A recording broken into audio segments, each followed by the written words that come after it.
Chapter 7. So the king and Haman came to banquet with Esther the queen. And the king said again unto Esther on the second day at the banquet of wine, What is thy petition, Queen Esther? And it shall be granted thee.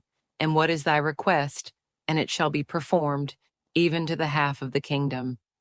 Then Esther the queen answered and said, If I have found favor in thy sight, O king, and if it please the king, let my life be given me at my petition, and my people at my request.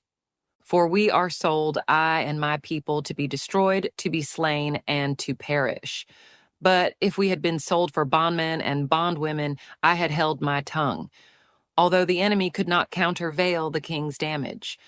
Then the king Ahasuerus answered and said unto Esther the queen, Who is he, and where is he, that durst presume in his heart to do so?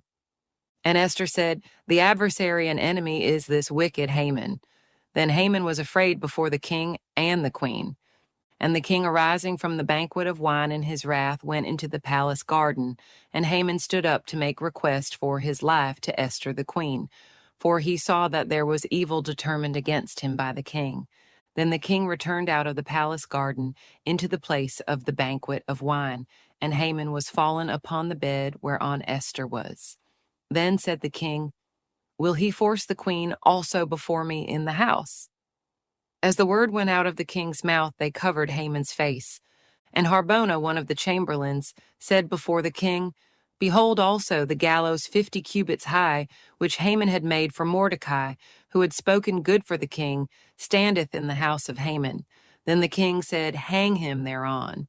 So they hanged Haman on the gallows that he had prepared for Mordecai. Then was the king's wrath pacified.